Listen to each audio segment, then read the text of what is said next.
Dans la caverne, un prophète de Dieu est assis solitaire. Cet homme de Dieu est parvenu à un âge avancé. Il a probablement plus de 80 ans. Il se trouve tout seul. Il a perdu tout espoir en la société. Quelques 40 jours auparavant, ce prophète a supplié Dieu de le faire mourir. Voici ce qu'il avait dû dire au Seigneur. Cette nation est allée trop loin. L'Église est tellement rétrograde qu'il n'y a plus aucun espoir. Tous les conducteurs ne sont que des marionnettes entre les mains du diable. Aucun réveil n'est plus possible. Il n'y a plus d'espoir. Seigneur, j'en ai assez. Je t'en prie, prends ma vie. Qui était ce prophète? C'était le grand Élie. C'est après avoir remporté la plus grande victoire de sa vie qu'il avait atteint un tel état de désespoir. Vous vous rappelez cette histoire sur le mont Carmel? Élie avait confronté les 850 faux prophètes pour prouver publiquement à qui Dieu allait répondre. C'était une question de vie ou de mort. 450 de ces faux prophètes servaient le dieu païen Baal, et les 400 autres servaient les idoles introduites par la méchante reine Jézabel. Les prophètes de Baal avaient pratiqué leur rite démoniaque, dansant, criant et s'efforçant de réveiller leur Dieu. À la fin de leur invocation frénétique, ces prophètes saignaient à profusion, complètement épuisés. C'est alors que s'avança Élie. Il invoqua simplement le Seigneur, et aussitôt un feu surnaturel tomba du ciel. Cette flamme dévorante consuma à la fois le sacrifice offert par le prophète et les 12 cruches d'eau qu'il avait fait verser tout autour. Le feu consuma même les pierres de l'autel. Quelle magnifique manifestation de la toute-puissance de Dieu! En voyant cela, les faux prophètes se mirent à trembler, et tous les Israélites rétrogrades présents tombèrent à genoux et crièrent « C'est l'Éternel qui est Dieu, c'est l'Éternel qui est Dieu !» Élie égorgea ensuite tous les 850 prophètes. Un réveil soudain avait éclaté en Israël. Le réveil pour lequel Élie avait prié était enfin venu. Il a dû penser « C'est l'heure du Seigneur. Voilà le début du réveil pour lequel je prêche depuis si longtemps. » Élie était survolté.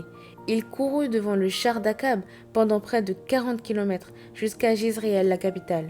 Il devait penser à une foule de choses exaltantes. Qui peut résister à ce que Dieu a fait aujourd'hui? Le gouvernement sensuel et impie de cette nation doit être balayé, et Jézabel aussi. Elle doit sans doute être en train de fuir vers la cité de Sidon en ce moment même.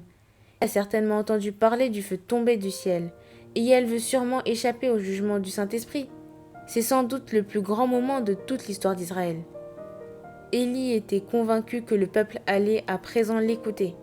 Je crois qu'il était déterminé à se rendre immédiatement au temple abandonné et à restaurer le vrai culte divin à Jezréel.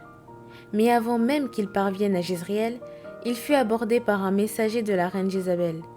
La reine lui faisait dire ceci: « Que les dieux me traitent dans toute leur rigueur, si demain à cette heure, je ne fais pas de ta vie ce que tu as fait de la vie de chacun d'eux. » Ce qu'elle voulait dire était simple. « Prophète, tu n'as plus qu'1 jour à vivre avant que je te fasse égorger de la même manière que tu as égorgé mes prêtres. » Moins de 24 heures après son incroyable victoire du mont Carmel, Élie s'enfuit dans le désert, et il s'assit en tremblant sous un genêt. Dans son esprit, tout était perdu. Tous ses espoirs de réveil s'étaient évanouis en moins d'1 journée. 40 jours plus tard, nous voyons Élie entrer dans une caverne pour y passer la nuit, tout seul. Le terme hébreu traduit par « passer la nuit » signifie aussi s'arrêter, séjourner. Il implique aussi l'idée de plainte et d'amertume. Apparemment, Élie avait décidé que tout était fini. Si le feu miraculeux du ciel ne pouvait pas ramener au Seigneur un peuple rétrograde, rien ne pourrait le ramener. Ensuite, la Bible nous dit ceci. « Et voici la parole de l'Éternel lui fut adressée en ces mots. Que fais-tu ici, Élie ?» En quelque sorte, Dieu lui disait « Qu'est-ce qui te tracasse, Élie? Pourquoi une telle attitude? De quoi te plains-tu » Alors le prophète commença à décharger son cœur lourd devant le Seigneur. « J'ai déployé mon zèle pour l'Éternel, le Dieu des armées, car les enfants d'Israël ont abandonné ton alliance. Ils ont renversé tes autels et ils ont tué par l'épée tes prophètes. Je suis resté moi seul et ils cherchent à m'ôter la vie. » Ce que disait Élie était en grande partie vrai. Le peuple de Dieu était dans une triste condition spirituelle. La méchanceté abondait en Israël. Les vrais prophètes étaient calomniés et l'on se moquait de leurs paroles. Pourtant, malgré tout cela, Élie était resté ferme. Il était entièrement consacré à la cause de Dieu. Il priait avec ferveur pour un réveil. Mais il avait tort de penser qu'il était le seul à porter le fardeau du Seigneur.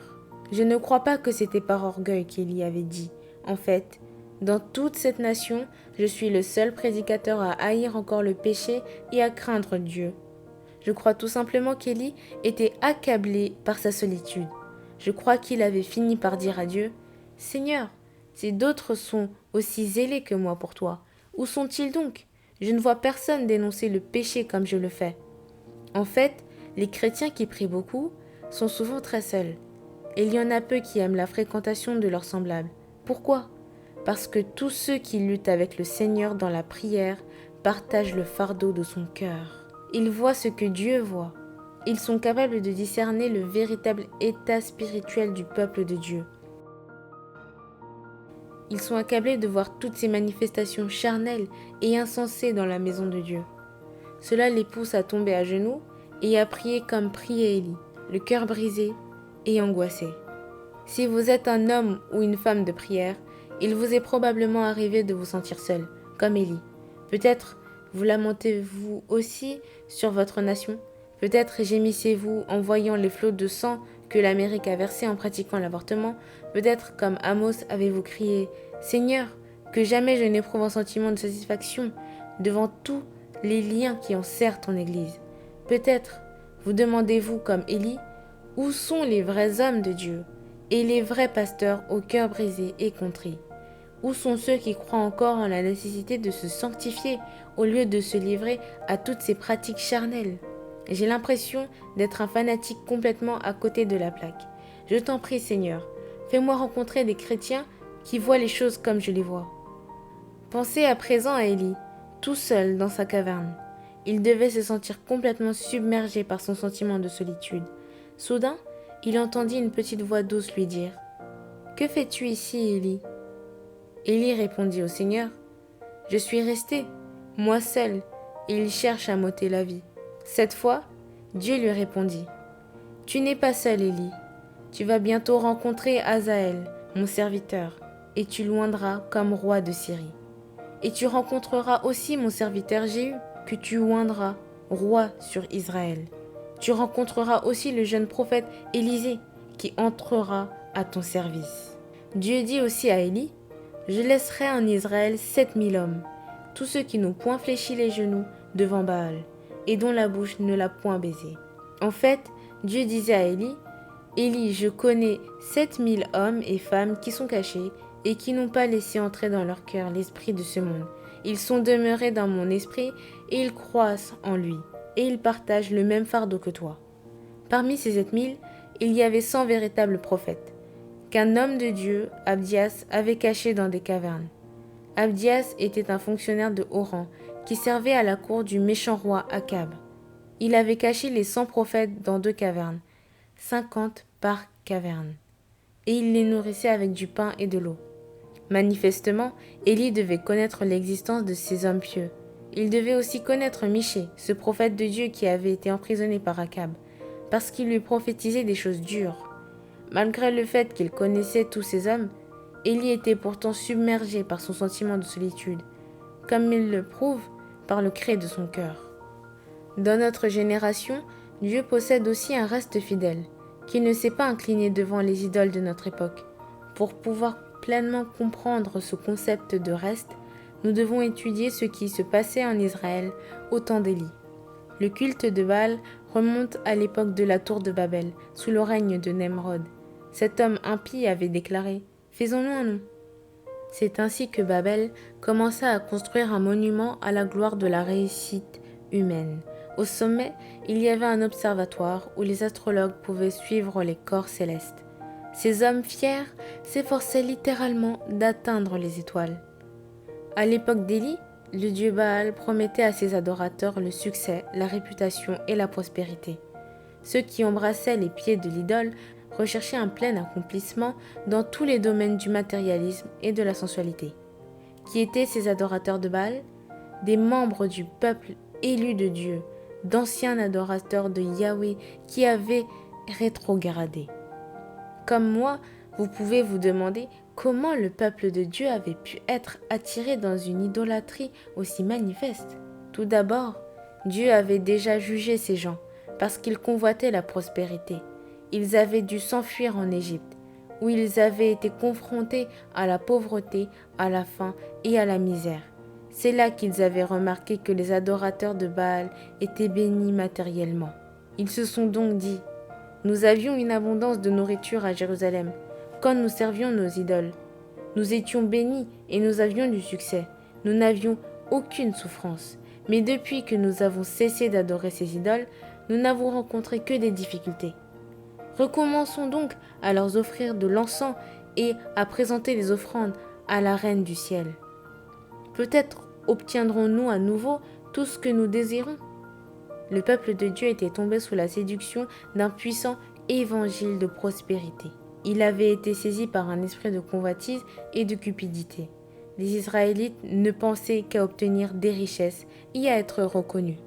Bien entendu, il n'y a aucun mal à avoir du succès si vous agissez conformément à la volonté de Dieu, si vous restez attachés à Christ et si vous donnez avec générosité en obéissant à sa volonté.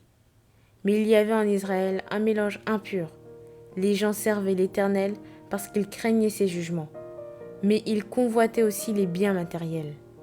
Aujourd'hui encore, nous voyons que ce même esprit de Baal saisit toute notre nation. À Wall Street, au fronton de la bourse américaine, nous pouvons voir l'image de ce dieu païen. Il s'agit de la statue en bronze d'un taureau imposant, censé représenter le marché boursier. On recherche une prospérité toujours plus grande, de grandes richesses, la gloire et la réussite humaine. Voilà les dieux devant lesquels notre nation s'incline. Réfléchissez à cela. On considère qu'un homme a réussi s'il est parvenu à amasser des millions. Il peut alors posséder assez d'argent pour vivre à l'aise pendant tout le reste de son existence. Cela lui a peut-être même permis d'acquérir une certaine reconnaissance personnelle. Je vous le dis, peu importe si son ménage se brise, s'il sort avec des prostituées, ou s'il ruine des innocents dans sa recherche de gloire, de puissance et de richesse, on continuera à juger qu'il a réussi selon les critères de notre monde. Quelle conception fausse et pervertie de la réussite! Pourtant, les multitudes ont soif d'une telle réussite. Dans toute notre nation résonne cette question qui traduit cette soif de richesse. Qui veut devenir millionnaire? Ce même esprit séducteur de Baal est à l'œuvre dans toutes sortes d'églises en Amérique. Des multitudes de chrétiens sont motivés par le désir ardent de la réussite. Ils sont poussés à adopter un style de vie luxueux tout en s'enfonçant dans des abîmes de dettes. Cet esprit a fait adopter dans l'Église les mêmes critères de réussite que dans le monde. Récemment, un mouvement pentecôtiste canadien a organisé un séminaire pour pasteurs qui ont réussi. Il était précisé que seuls pouvaient s'inscrire les pasteurs d'église d'au moins 1000 membres. Apparemment, c'était le nombre qui était leur seul critère de réussite. J'ai observé quelque chose de semblable quand j'ai commencé à travailler avec les gangs et les drogués de New York. On m'avait présenté un évangéliste célèbre qui conduisait une croisade dans une église locale. Une phrase de cet homme m'avait choqué. Il m'avait dit: « Si tu n'y arrives pas avant d'avoir 50 ans, tu ne décrocheras jamais le gros lot. Il me reste 5 ans pour atteindre mon but. En ce moment, je travaille à une série télévisée qui représente peut-être ma dernière chance d'atteindre mon objectif. » J'avais été abasourdi. Que voulait dire cet homme en peu parlant d'y arriver? Recherchait-il la notoriété ou la gloire? Pour moi, y arriver signifiait plutôt avoir assez d'argent pour payer mes factures d'électricité au centre de Teen Challenge. Cela pouvait aussi signifier trouver un nouveau drogué qui accepte que Jésus le délivre. Nous mesurons trop souvent la réussite d'un ministère au nombre de membres de son Église ou à la taille de son budget. Si vous demandez à un chrétien de vous dire de quelle manière Dieu l'a béni, il vous dira sans doute: « Le Seigneur m'a donné une nouvelle voiture, une belle maison, un bon salaire. » Pourtant, à une autre époque, ce même chrétien aurait pu vous dire: « Dieu m'a béni en me donnant un fardeau pour la prière et une nouvelle vision des âmes perdues. Il m'a donné une nouvelle soif pour lui. Voici ce que Jésus dit à propos de ceux qui deviennent tièdes. D'autres reçoivent la semence parmi les épines. Ce sont ceux qui entendent la parole, mais en qui les soucis du siècle, la séduction des richesses et l'invasion des autres convoitises étouffent la parole, en la rendant infructueuse. En un mot, tout ce qui nous empêche de bien marcher avec Jésus est un péché. Si nous laissons un désir impie dominer notre cœur, un besoin de réussite, d'argent ou de reconnaissance, cela nous conduira à nous incliner devant Baal. Nos yeux spirituels deviendront aveugles et nous perdrons notre zèle pour Jésus. Les Israélites remplissaient les églises de Baal, à la recherche du succès et de la prospérité. Bien vite, cette église rétrograde fut gagnée par une corruption innommable. C'est ce que dit le Seigneur à Élie en parlant avec fierté de ces 7000 qui ne s'étaient pas inclinés devant Baal. Je me suis réservé 7000 saints justes. Ils ont résisté à toute convoitise pour la gloire et le succès. Ils m'appartiennent totalement. Nous devons être reconnaissants à Dieu pour tous les grands héros de la foi. Les prophètes zélés comme Élie, les lutteurs dans la prière comme Daniel, les hauts fonctionnaires puissamment utilisés comme Abdias et tous ceux qui ont accompli de grands exploits, comme David et Déborah. Je crois que nous devons étudier leurs exemples pour discerner les secrets d'une vie agréable à Dieu. Pourtant, combien de chrétiens cherchent réellement à imiter ces 7000 serviteurs de Dieu anonymes, qui ont refusé de s'incliner devant Baal? De tels hommes et femmes de foi inconnus sont rares. En vérité, je crois que le reste fidèle que Dieu s'est réservé n'est pas aussi important que nous pourrions le penser. La Bible dit très clairement qu'au sein de chaque génération impie, seul un faible reste demeure fidèle. En outre, dans les jours qui viennent, qui seront des jours de chaos, l'Église verra de nombreux chrétiens tomber dans l'apostasie. Paul a écrit « De même aussi dans les temps présents, il y a un reste, selon l'élection de la grâce. » Jésus lui-même a dit « Entrez par la porte étroite, car large est la porte, spacieux est le chemin qui mène à la perdition. Et il y en a beaucoup qui entrent par là. Mais étroite est la porte, resserré le chemin qui mène à la vie, et il y en a peu qui les trouvent. » Voyez-vous, ce ne sont pas seulement les prières d'Élie qui ont fait tomber le feu du ciel.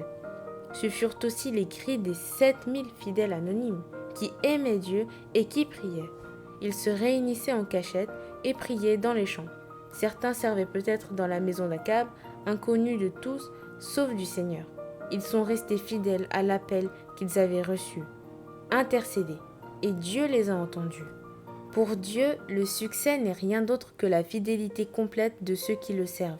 De tels serviteurs ne cherchent pas à y arriver.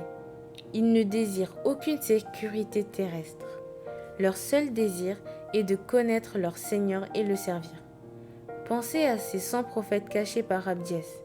Ils ont vécu cachés dans des cavernes pendant au moins 3 ans et demi, tout au long d'une terrible famine.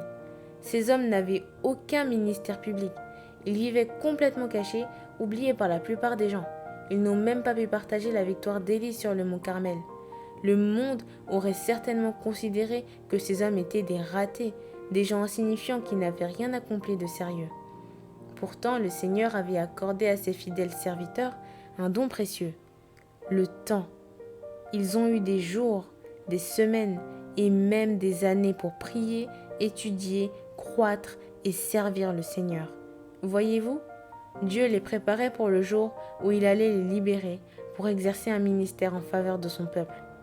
En vérité, ce sont ces hommes qui allaient s'occuper de tous ceux qui devaient revenir à Dieu grâce au ministère d'Élie. Il y a des années, le Seigneur m'avait aussi accordé ce don béni du temps disponible.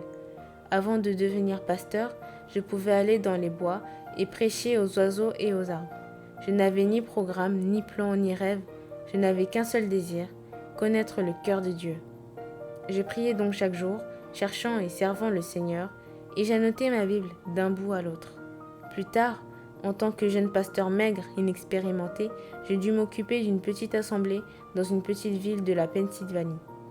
Nous avions nos réunions dans un bâtiment indéfinissable, dont le toit était en papier goudronné. Notre assemblée était surtout composée de fermiers et de mineurs de charbon.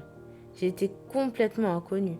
Grâce à l'exemple de mon père et de mon grand-père qui savaient prier, Dieu avait déjà fait de moi un homme de prière.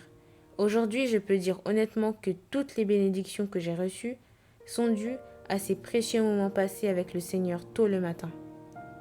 J'étais cachée, personne ne me voyait, mais Dieu connaissait mon adresse. J'utilisais mon temps avec sagesse. Aujourd'hui, j'exhorte tous les jeunes pasteurs à faire de même. J'entends souvent des jeunes pasteurs dans tout le pays qui sont désespérés parce qu'ils ne peuvent pas trouver une place pour exercer leur ministère. Voici ce que je leur conseille. Cessez de chercher une place pour exercer votre ministère. Passez plutôt votre temps à chercher Dieu. Il sait où il peut vous trouver.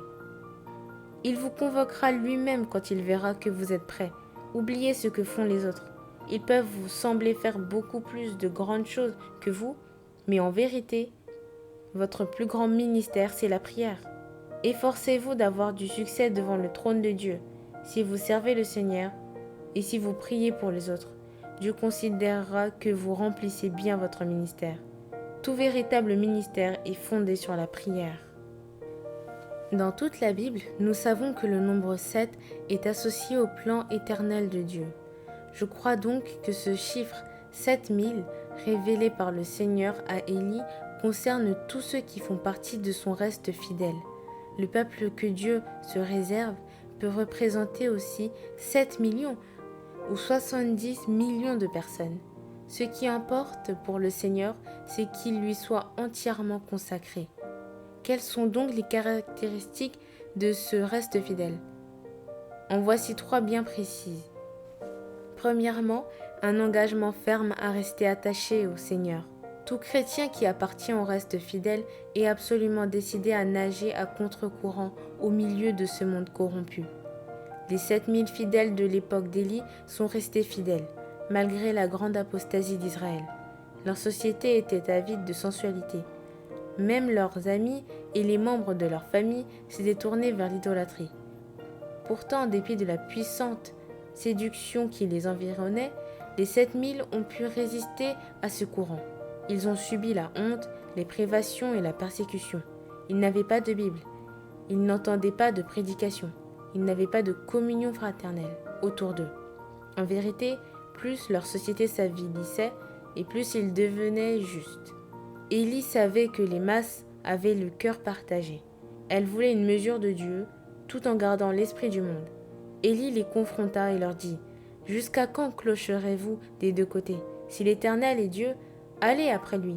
Si c'est Baal, allez après lui. » Avez-vous clairement pris votre décision de vous engager pour Jésus ? Peut-être craignez-vous de couper les ponts avec ceux que vous fréquentiez auparavant. Vous voulez Christ, mais vous voulez aussi garder quelque chose de votre ancienne vie. Je vous le dis, cela ne marche pas. Cela ne servira qu'à vous faire aspirer à nouveau par votre passé. Vous ne pourrez jamais témoigner à des pécheurs si vous buvez vos liqueurs fortes avec eux, ou si vous riez en écoutant leurs histoires sales. Paul nous a avertis. C'est pourquoi sortez du milieu d'eux et séparez-vous, dit le Seigneur. Ne touchez pas à ce qui est impur, et je vous accueillerai. Il faut donc que vous commenciez par vous engager fermement en déclarant : « Je me moque de ce que les autres vont dire ou faire. J'appartiens au Seigneur. Je refuse de céder à l'esprit impie de ce monde. » Deuxièmement, une volonté de vous identifier aux pauvres. La tendance de notre société est de vouloir s'associer aux riches et aux gens qui réussissent. À l'inverse, cherchez à vous associer à ceux qui souffrent. Comme Abdias, il se peut que vous ayez atteint une position sociale élevée. Cet homme de Dieu était un haut fonctionnaire dans la maison de Jézabel, mais il était déterminé à ne craindre que le Seigneur. Il a prouvé que son cœur était avec ceux qui souffraient, en prenant soin de ces 100 prophètes misérables et souffrants. Je bénis le Seigneur pour tous les chrétiens qui ont réussi socialement. Notre ministère est béni par les dons généreux de ceux qui ont réussi financièrement, mais qui aiment aussi s'identifier avec les besoins des pauvres. Pourtant, je vous pose une question. Pouvez-vous vous identifier avec le verset suivant ? « Mais Dieu a choisi les choses folles de ce monde pour confondre les sages. Dieu a choisi les choses faibles du monde pour confondre les fortes. Et Dieu a choisi les choses viles du monde et celles qu'on méprise, celles qui ne sont point, pour réduire à néant celles qui sont, afin que nulle chair ne se glorifie devant Dieu. Il n'y a pas beaucoup de riches dans l'Église de Jésus-Christ. Le Seigneur lui-même a dit qu'il est difficile à ceux qui ont des richesses d'entrer dans le royaume de Dieu. Pourquoi ? Parce que trop peu de riches acceptent de s'identifier aux méprisés de ce monde que Dieu a appelés et élus. Je pense à certains visiteurs riches qui ont apprécié nos cultes de louanges dans notre église de Times Square, mais qui ne voulaient pas que leurs amis sachent qu'ils étaient venus chez nous. Il y a trop de pauvres dans nos réunions, trop de races différentes, trop de choses inattendues. Finalement, ces personnes ont préféré se fixer dans une église socialement plus reconnue. Je pense aussi à cette chère sœur qui distribue des traités d'évangélisation non loin de nos bureaux. Elle parle un mauvais anglais. Et elle ne s'habille pas à la dernière mode. Quand je l'ai rencontrée récemment dans la rue, le Seigneur m'a poussé à lui donner une petite offrande. Mais quand elle vit l'argent dans ma main, elle sourit et me dit « Oh non, j'apporterai ma dîme demain ». Elle pensait que je lui rappelais qu'elle devait payer sa dîme. Tout en faisant le travail du Seigneur, elle pensait qu'elle devait se rendre à l'église pour payer sa dîme. Elle ajouta rapidement « Pasteur, le Seigneur m'a gardée. » Elle fait partie du reste fidèle. Mais elle ne le sait sans doute même pas. J'ai entendu certains visiteurs bien habillés faire cette remarque. Cette femme donne une mauvaise image de l'église. Elle est mal habillée et elle sait à peine parler anglais. Je leur ai dit, si vous voulez faire partie du faible reste fidèle, vous feriez mieux d'accepter la compagnie de cette femme ici sur la terre. Autrement, Jésus vous dit que vous ne pourrez pas être avec elle dans la gloire. Elle brille déjà comme une étoile ici-bas. Troisièmement, une ferme espérance. Les 7000 fidèles de l'époque d'Élie ont tout enduré, parce qu'ils espéraient la venue d'un jour de délivrance. De même, aujourd'hui, l'espérance bénie de l'Église est le prochain retour de Jésus. Il suffira d'une seule sonnerie de trompette pour que cessent toutes les œuvres impies. Le Seigneur mettra définitivement fin à tous ces meurtres de bébés, à toutes ces perversions étalées sans vergogne, à tous ces génocides ethniques. Bien entendu, nous devons évangéliser, exercer notre ministère et travailler pendant qu'il fait encore jour. Mais en même temps, nous devons vivre dans l'espérance du retour de Jésus, notre roi. Il vient instaurer un nouveau monde qu'il dirigera depuis son trône éternel. Vous reconnaissez-vous dans ces trois caractéristiques ? Dans l'affirmative, vous faites partie du faible reste fidèle. Et Dieu est fier de vous. Et voilà un qui m'a donné tout son cœur. Il a les yeux fixés sur moi et il m'appartient totalement.